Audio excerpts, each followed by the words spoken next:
Biosynthesis of purine. तो purine जो होता है वो न्यूक्लिक एसिड का एक टॉपिक है जिसमें हमें पढ़ना है कि बायोसिंथेसिस ऑफ प्यूरिन का बायोसिंथेसिस होता कैसा है। तो सबसे पहले प्यूरिन का बायोसिंथेसिस पढ़ने से पहले जानते हैं कि ये प्यूरिन होता क्या है। तो प्यूरिन जो होते हैं क्या है, तो purine are the bases of the nucleotides adenine and guanine are the two purine bases. यानी प्यूरिन क्या है, तो न्यूक्लियोटाइड का एक बेस होता है जिसमें एडेनिन भी होते और ग्वानिन भी प्राप्त होते हैं।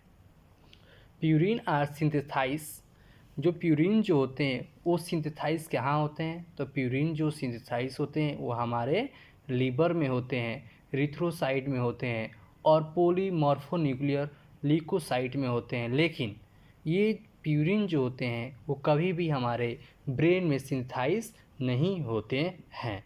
ठीक है, तो प्यूरिन जो होते हैं वो न्यूक्लियोटाइड्स का बेस होता है जिसमें एडेनिन होते हैं, ग्वानिन होते हैं। ठीक है, ये दो प्रकार के क्या होते हैं कि बेसेज होते हैं जो कहाँ सिंथेसाइज होता है, तो लीवर में, रिथोसाइट में ये सिंथेसाइज होते हैं। लेकिन कभी भी ये हमारे ब्रेन में सिंथेसाइज नहीं होते हैं।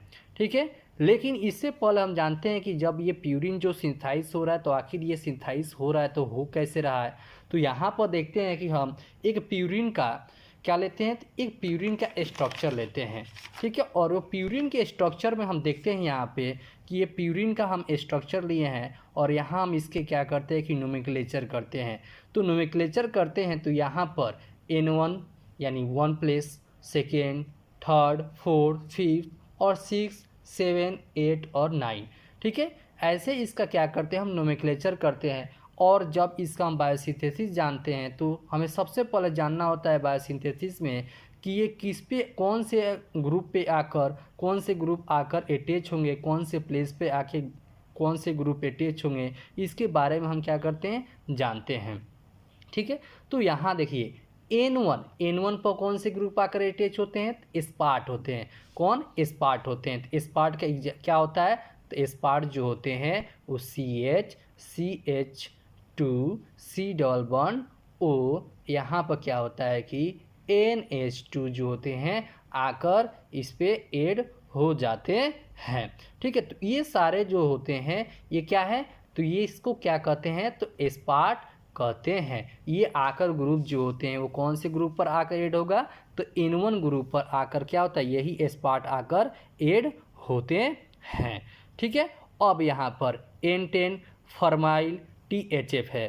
तो N10 फॉर्माइल THF क्या होते हैं, तो N10 फॉर्माइल यानी ट्राई हाइड्रोफॉर्मेट, यानी THF मीन्स ट्राई हाइड्रोफॉर्मेट होते हैं। वो कहाँ आकर जुड़ते हैं, तो फर्दर C2 पर और C8 पर आकर जुड़ते हैं, जहाँ पर N3 और जो N9 है वो उसका जो प्लेस होते हैं वहाँ पर ग्लूटामाइन आकर जुड़ते हैं। और C कार्बन नंबर 6 पर जो होते हैं कार्बन डाइऑक्साइड आकर जुड़ते हैं। और A4 कार्बन नंबर 4, कार्बन 5 और N7 पर ग्लाइसिन का आकर जुटना होता है। तो इसको हम एक एक चीज़ें क्या होते हैं कि थोड़ी डिटेल में पढ़ते हैं।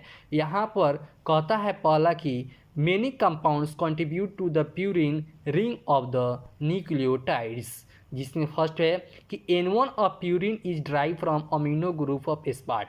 यानी कि यहाँ देखते हैं कि N1 जो है, यहाँ पर N1 जो है इससे आकर कौन सा होगा, इसका डेरिवेटिव कौन सा होगा, तो स्पार्ट आकर डेरिवेटिव होगा। ठीक है, और दूसरा हम यहाँ देखते हैं कि C2 और C8 है, यानी कि यहाँ का जो C2 है और यहाँ का जो C8 है यहाँ पर कौन सा आकर जुटेंगे, तो N10 फॉर्माइल THF आकर जुड़ते हैं।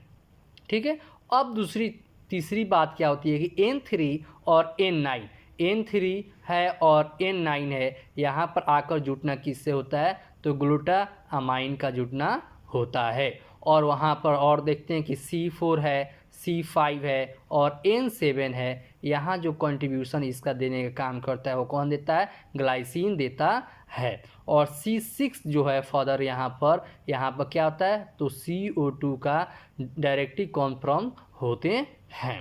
ठीक है। तो ये सारे जो 5 बातों को ख्याल करके इसके हम बायोसिंथेसिस के बारे में जानते हैं।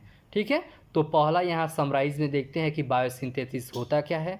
तो बायोसिंथेसिस जो होते हैं वो बेस होते हैं कि इसका न्यूक्लियोटाइड्स का बेस होते हैं, जो कौन कौन से होते हैं, तो एडेनिन होते हैं और ग्वानिन होते हैं।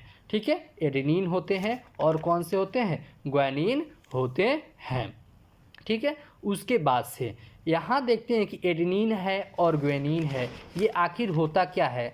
तो एडेनिन जब हम पढ़ते हैं तो एडेनिन जो होते हैं वो क्या होता है, तो एडेनिन का जब हम यहाँ पर कुछ एक देखते हैं तो एडेनिन जो होते हैं कुछ इस तरह से क्या होते हैं कि यहाँ पर अपना फॉर्मेशन को क्या करते हैं जहाँ पर एन ग्रुप आकर जुटा हुआ रहता है, यहाँ से NH2 जो होता है जुटा हुआ रहता है।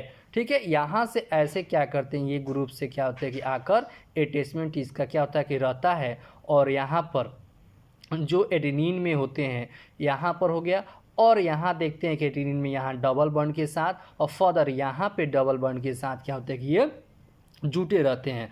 तो इस तरह के जो जुटे हुए रहते हैं और यहाँ से देखते हैं तो यहाँ से क्या होता है, तो यहाँ से N हो गया और यहाँ वाला N जो होता है यहाँ से आकर इस तरह से क्या हुआ कि ये जुटे हुए रहते हैं। ठीक है। तो ये जो होते हैं इसी को क्या कहते हैं हम, एडेनिन कहते हैं, एडेनिन कहते हैं। उसी तरह देखते हैं किसके बारे में, तो ग्वानिन के बारे में जानते हैं। तो ग्वानिन क्या होता है, तो ग्वानिन भी क्या होते हैं कि यहाँ पर जो यहाँ NH2 है ये फर्दर जो होगा इसका रिप्लेसमेंट जो होता है वो कहाँ जाता है, तो यहाँ पर इसका रिप्लेसमेंट आकर क्या होता है कि लग जाता है, जहाँ से यहाँ डबल बॉन्ड है वो हट जाता है और यहाँ NH2 पर जाकर डबल बॉन्ड के साथ क्या होता है कि O आकर जुट जाता है। ठीक है। तो जब यहाँ से O आकर जुड़ता है डबल बॉन्ड के साथ तो फर्दर यहाँ से ये क्या होता है, डबल बॉन्ड हट जाता है। तो इस तरह के जो एग्जाम्पल हो जाते हैं वो कौन से हो जाते हैं, तो ग्वानिन क्या हो जाते हैं, और ये वाला जो होते हैं ये इसमें